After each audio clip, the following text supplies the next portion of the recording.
evening and welcome to Doctors on Call. I'm Mary Morehouse, psychotherapist at Insight Counseling Duluth, where I specialize in working with children, teens, young adults, and parents.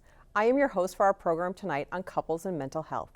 The success of this program is very dependent on you, the viewer, so please call in your questions tonight or send them in ahead of time to our email address at ask@pbsnorth.org. The telephone numbers can be found at the bottom of your screen.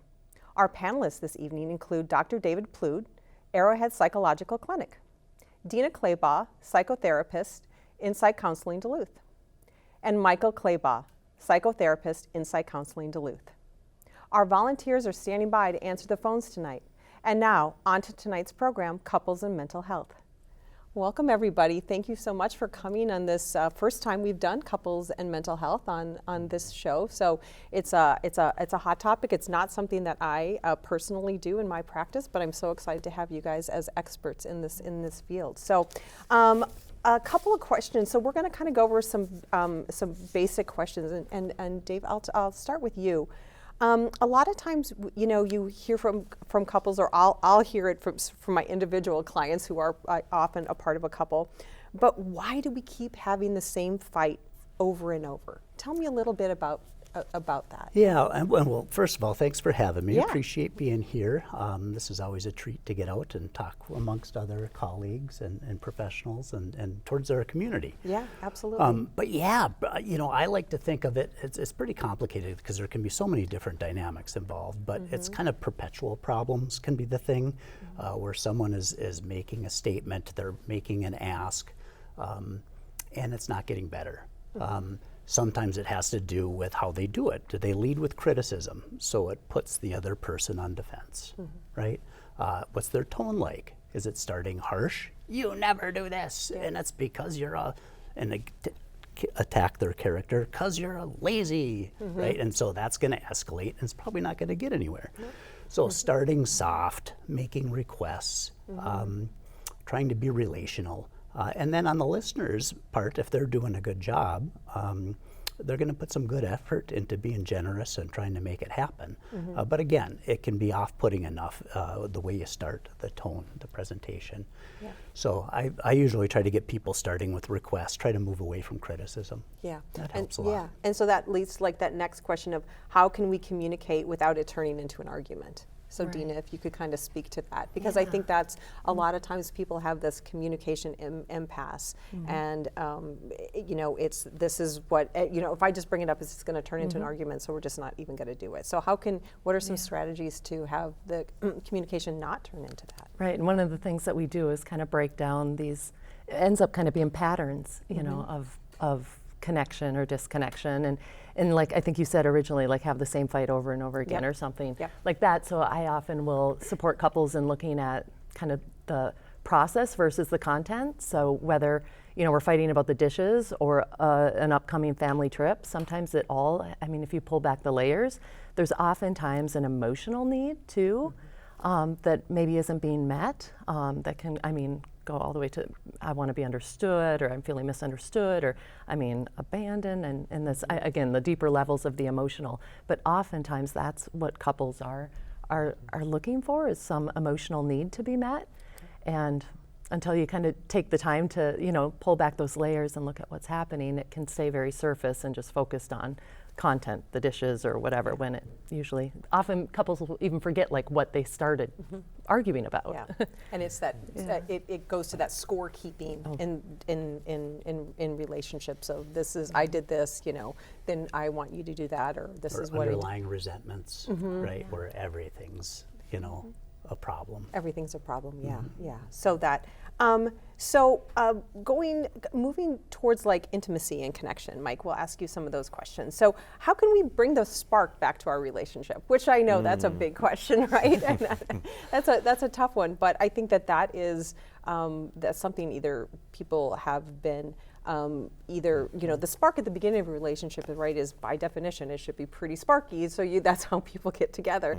And then over time, things just have to naturally change. But how can people kind of bring that back, or keep some of that spark alive? So, as they say, when we first meet that person, we are high on drugs. We are high on dopamine and serotonin. Well, actually low on serotonin, high on oxytocin. high on norepinephrine, and so we are really ready to go. And they say that generally lasts about 14 months, just long enough to maybe procreate and have that child there. So, but eventually we, like with all neurochemicals, all drugs, we start to tolerate them. We start to come back down, and then all of a sudden we realize that it's not what it used to be. And then we can get in this rut and pieces there. And so I always say, working with couples on the intimacy pieces, number one is we really try to get anxiety out of the relationship as much as we possibly can, because anxiety is the number one killer for intimacy. Men with ED, oftentimes it's over anxiety that they are struggling with that there, and not so much of an organic thing. And so the more we can be comfortable and move or remove anxiety from the bedroom, that helps to spark that. Then I also work on just being present and just touching your partner in a relaxed way and just exploring that way rather than having an agenda. And we always say that the purpose of intimacy is not for an orgasm.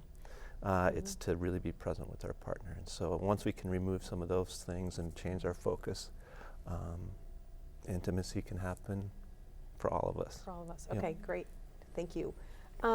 So kind of going kind of along that line, so like along kind of a longer marriage, what if we've kind of grown apart over the years? And I always say people grow constantly, and either you're going to grow together or you're going to kind of grow apart. And so what happens in a marriage, in a relationship, when things start to kind of move apart? Yeah, and I think that's one of the biggest challenges long-term relationships have. And there's many chapters, if you think about it that way. There's the dating chapter that's just hot and lust-filled and exciting and obsessive and just amazing. Sometimes after that, for many families, come children. And now we're in the trenches with diapers and we don't have a lot of time. And maybe we're at a place in our career where we're not making quite as much money, so we're really running hard to try to pay the bills. And then all of a sudden, if you're still on that trajectory, then it's youth sports and you're running to all that, right? Yep. And so I wrote an article, I think it was back in '03, when we had all our clinicians write an article for a local magazine, and on something they specialized in. And the one I wrote was on making time, and it was for couples. Oh, great. Because within every one of these chapters, if you're not making time, there's a chance to grow apart. Okay, because you have to have some time to play and join and bond. And so I'm a fierce advocate for couples finding shared passions that they can enjoy together, and making time right in the midst of all that chaos and prioritizing it enough.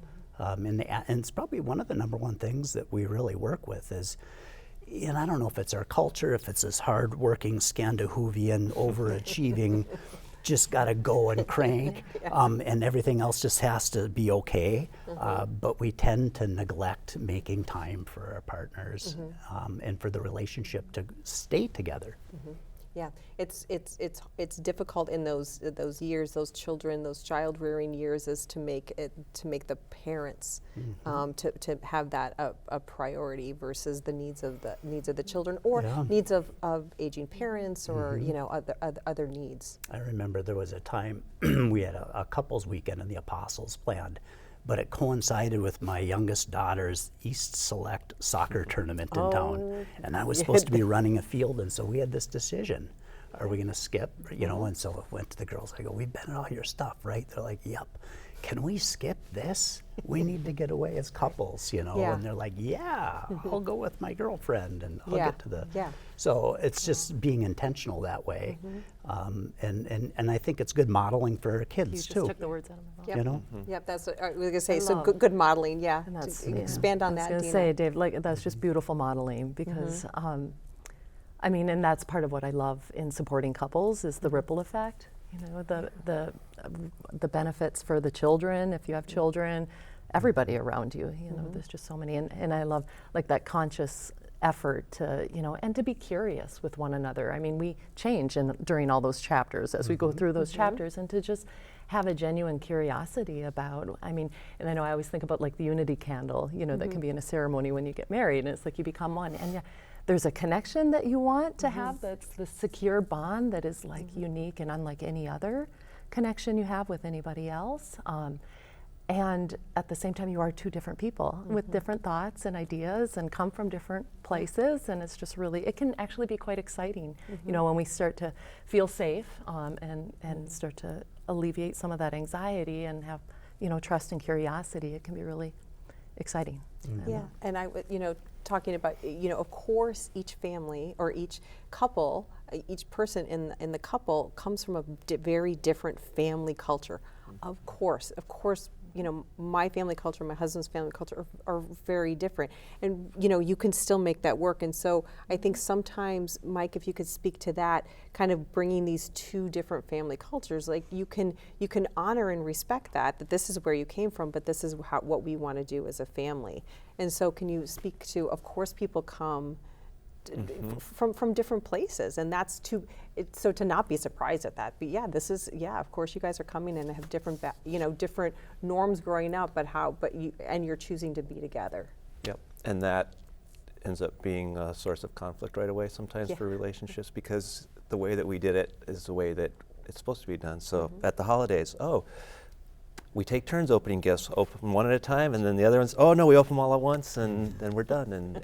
And we always think it should be that way. And so part of the relationship and couplehood is being able to, I mean, I always say for couples, being able to tolerate that discomfort for growth. And so to see, like with your partner, when from their perspective is different from yours, to be able to tolerate that discomfort that you feel about, well, this isn't how we did it, but we're going to do it for the relationship that we're in now. Yeah.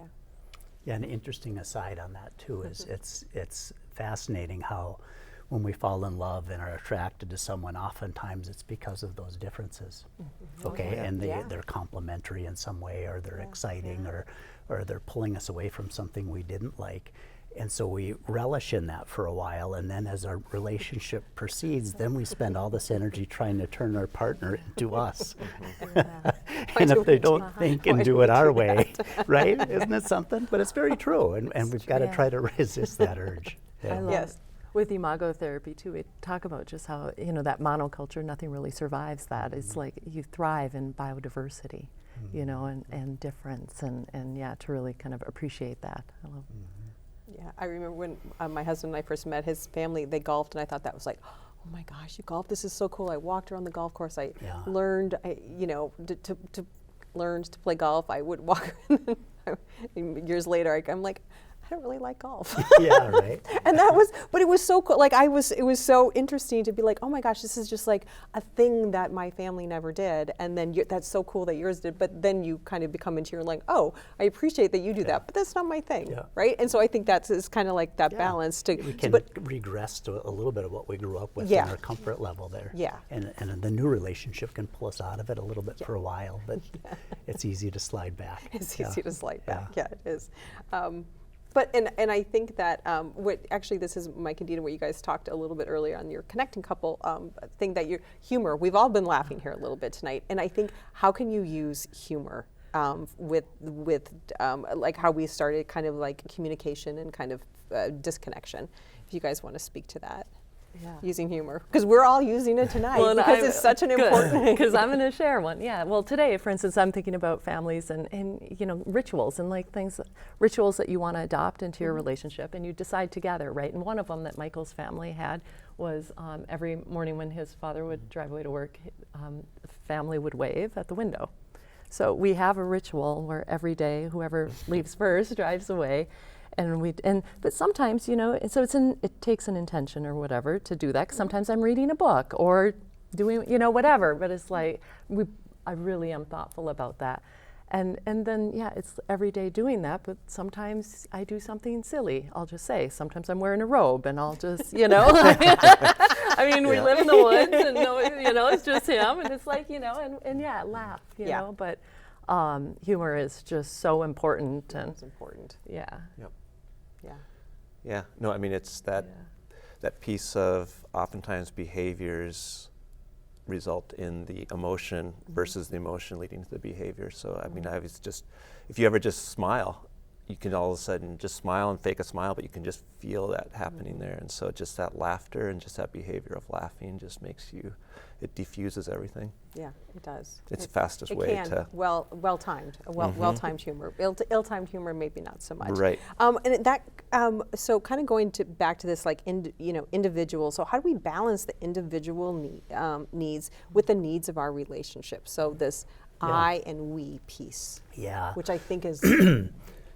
So moving into relationships, obviously you're solo, and it's pretty easy to be pretty self-focused and have your group of friends and activities and whatnot. And but when people move towards marriage and start a family, they're really taking on the responsibilities for each other and their children and their homes and these different types of things. So a bigger mass of energy obviously needs to be directed at the relationship. And so, then I talked earlier about how much time we end up putting into work in this study. So we've got family, we've got kids, we've got work, and so how do you divide up this extra time, right?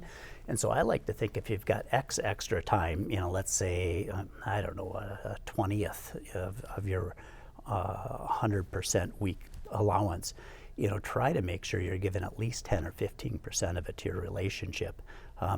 But you do need to do stuff yourself. Yeah. And it's super healthy. And so maybe those numbers are a little bit off. I'd say just err a little bit more on the family and the couple, but do make sure that you've got your own passions, your own friends. So healthy to have a healthy group of friends, because they too grew up underneath a different apple tree, see things a little bit different. And that's very grounding and an opportunity to be supportive, sometimes in ways that your partner isn't able to be. And so having those other outlets too can be really healthy. So yeah, you don't want to get completely lost in the relationship. It's good to have some of that grounding stuff out there. But obviously, if you're married and you started a family or something, it's probably your priority. Yeah, it's a priority, but I think that speaks to having, it's okay that one person should not and cannot be your everything. They can't be, they don't have to be your walking partner or your, the person that you talk to about, food or recipes or biking or whatever your hobbies. It's okay to have like different aspects of different parts of you, if you will. Speak to IFS, different parts of you, and to have different people in your life that can kind of fulfill that, because I think sometimes leaning too much just on one person can be. Yeah, an extension of that is couple friends. There was some research that was done out there, retired happy couples that were happy with their marriage, and one of the top responses was, in terms of what helped that happen, was a rich established set of couple friends, like a well-established group of couple friends. And again, because they're trying to have a good marriage and play and have fun and doing it in some different ways, and you're like, I like that, you know. And so it's neat to bring some diversity. Yeah, absolutely. Dina? Yeah, and I think too the conversations about, well, in our office we'll talk about, we call them exits, but just bringing some awareness about what we're doing. And again, functional exits would be kind of what Dave said, like work and just the responsibilities, like I am exiting the relationship for these important things. Some of them are maybe a little more passive, or for instance, cell phones. Just being on your phone. Like, and you can even go to a restaurant now and you'll see like two people on a date kind of making some assumptions that they're a couple, and both on their phones. And not that it's bad, you want to connect, and they're maybe connecting with their kids, and it's important. And we can do it quite mindlessly. So I think it's just this like conversation about what do we know that we may be doing that is pulling us away from the relationship, or what we're experiencing our partner do, and again, to be able to safely just explore it, bring it to awareness. Like, is there a shift we want to make around it? Yeah, absolutely. So Mike, so kind of like, how long does it take for therapy to improve our relationship? But kind of a bigger question to that is, can you kind of go through, and sure, probably you all have different processes with how you deal with couples, but can you take us through just like how like a couple calls up and wants to see you? Just take us through like just some basic steps, because I think therapy, most people haven't been to therapy, most people haven't been to couples therapy, and it's kind of a scary space for you individually, and then to kind of take that step as a couple, that could be a really scary step. And so if you can kind of just talk through a little bit about what that would look like, so maybe to kind of decrease some potential fear out there. So couples often come because one person has brought the couple in. Okay. And they often come to say we have communication problems, and that kind of is how it starts. We just can't communicate. And I always say that the problem isn't that you can't communicate, it's that you communicate too well, which is that you fully know what's safe to say with your partner and what's not safe to say around your partner. And so you know exactly how to make that dance. And so the problem isn't that you don't know how to communicate, it's that you communicate too well, knowing each other too well and what their triggers are, and that you're not actually being able to address those pieces there. I think another big piece right away is to establish that it's a safe space. The other piece too is most couples, when they come in, they're really expecting, it's this person who needs to change. They're the fault, and really, there's so many times when they're there, they turn to you to litigate their fight that they just had and who had the better memory, and so forth there. And so I always pull away and say that, again, we're not here to litigate. As Terry Real says, do you want to be right or do you want to be married? And so part of it is, look, we're not trying to plead our case before a judge who will say that, oh, you are the right one here and you are in the wrong here. It's not about that at all. Okay. It's about finding where we're all right. Okay. Yeah, go ahead. Well, interestingly, I Yeah. just want to say Yeah, the research has please. shown consistently for a while that couples will wait 6 years on average beyond when they actually could use the help. We'll wait 6 years to seek therapy and help beyond when it could be really helpful. So I just think that's astonishing, and we see that, in our Yeah. offices, and that you don't have to have a lot of brokenness in order to get support. I mean, again, it's like having children and all that. You don't necessarily get a manual, the one you were raised with, and then maybe if you've done your own, your own reading and research or whatever. Yeah. But it's and about the space too. I love that it's, we're looking at the space. It's not changing one person or the other. You probably will change when you do this work, but it's very non-pathologizing and just healthy. Yeah. For sometimes when people come to couples therapy, there is some sort of trust and forgiveness piece of that, element of that. So, I think if you can speak to how do you rebuild trust after a betrayal and that survive, because it's that's heavy lifting. Yeah. Whether it's an affair or other dishonesties or things that we're hitting, a gambling problem or a hidden Alcoholism, drinking, yeah. right? It's some heavy lifting, and so out of the gate, there's got to be transparency. There's got to be honesty. There's got to be taking ownership of it. There's got to be healing. There's got to be patience, because the person whose trust was betrayed, it's going to take a little while. And the person who did the betrayal is going to have to kind of do the work. They're going to have to try to prove that they can get moving in a different direction, and try to make it feel safer for their partner to try to start trusting again, to make the decision. It's kind of a decision. It's going to be, I'm going to take the risk of trusting again. So the person who is betrayed, it's a decision on that person's part, do you feel like? And is it both people's decision? Yeah, but I think when we think of trusting, it doesn't necessarily just organically come into play. It's, I'm going to take the risk of trusting. Okay. And it's hard to do, and it's scary because there's no guarantees. Yeah. I've been married 30 years, and knock on wood, I'll be married longer, but there's no guarantees. Yeah. And so taking the risk of trusting and trying to work through transparency and taking ownership and trying to just work through it maturely and relationally and patiently, because the partner that was hurt, they're going to have waves of hurt that are going to come out for the next months, and to try to be patient there, apologize, take ownership, here's what I'm doing, and not just say, I already apologized for that. It's so, I think that's a real important part of it too. Okay, so there is, so kind of moving, there is a way to move past that resentment and have healing. Yeah, I would say probably 70 to 80% of couples that have had affairs, if they get in and get to work, and that's what really increases the likelihood of things moving forward, can recover after something like that. Okay, great.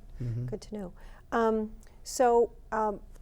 Just kind of a bigger question. Going back to that communication, feeling unheard and misunderstood in a relationship. Can you speak to that, Dina? Feeling unheard and misunderstood. Yeah. And I think it's, what do we say, like disconnection is growth trying to happen. So even when you are feeling unheard, I consider that data, like what is being activated in you, what energy is not feeling seen. So A, to be able to go inside yourself and see what is coming up for me around this conversation we're having, the behavior that was done, whatever it is. And then also the other partner to have curiosity about what they're, you're experiencing. When we were talking about forgiveness and I look at forgiveness and repair. It's like repair would be that to genuinely have a lot of curiosity about like how this has impacted you. Okay. Okay, thank you. Yeah. Thank you very much. I want to thank our panelists, David Plood, Dina Claybaugh, and Michael Claybaugh.